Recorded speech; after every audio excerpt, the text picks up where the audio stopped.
കണ്ണൂരിൽ ബൈക്ക് അപകടത്തിൽ പോലീസുകാരന് ദാരുണാന്ത്യം. ബുള്ളറ്റ് നിയന്ത്രണം വിട്ട് റോഡരികിലേക്ക് മറിയുകയായിരുന്നു. കോഴിക്കോട് കാക്കൂർ സ്വദേശി ഷാമിൽ റഹ്മാനാണ് മരിച്ചത്. മൃതദേഹം തലശ്ശേരി ജനറൽ ആശുപത്രി മോർച്ചറിയിലേക്ക് മാറ്റി. അർജുൻ കല്യാൺ, എന്താണ് സംഭവിച്ചത്? അർജുൻ അവിടെ ഡോക്ടർ അരുൺ, ഈ ഷാമിൽ റഹ്മാൻ ബുള്ളറ്റിൽ യാത്ര ചെയ്യുകയായിരുന്നു. അതിനിടയിലാണ് ഈ ബുള്ളറ്റിന്റെ നിയന്ത്രണം വിട്ട് റോഡ് അരികിലേക്ക് മറിയുകയും അപകടം സംഭവിക്കുകയും ചെയ്തത്. ഈ റോഡിനോട് ചേർന്നുള്ള ഒരു ചെറിയ താഴ്ചയിലേക്കാണ് ഈ വാഹനം മറിഞ്ഞു കിടക്കുന്നത് നമുക്ക് ദൃശ്യങ്ങളിൽ കാണാൻ കഴിയുന്നത്. സ്വാഭാവികമായും ആ നിയന്ത്രണം വിട്ട് മറിയുന്നതിന്റെ ആഘാതത്തിലാണ് മരണം സംഭവിച്ചത് എന്നുള്ളതാണ് നമുക്ക് മനസ്സിലാക്കാൻ കഴിയുന്നത്.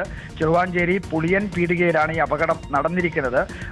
ആ സമയത്ത് തന്നെ അവിടെയുള്ള നാട്ടുകാരും മറ്റുള്ള ആളുകളും എല്ലാം ചേർന്ന് ഇദ്ദേഹത്തെ രക്ഷപ്പെടുത്തി, അല്ലെങ്കിൽ അദ്ദേഹം അവിടെ നിന്നും ആശുപത്രിയിലേക്ക് എത്തിച്ചെങ്കിലും അദ്ദേഹത്തിന്റെ ജീവൻ രക്ഷിക്കാൻ വേണ്ടി കഴിഞ്ഞില്ല എന്നുള്ളതാണ് മനസ്സിലാക്കുന്നത്. കോഴിക്കോട് കാക്കൂർ സ്വദേശിയാണ്.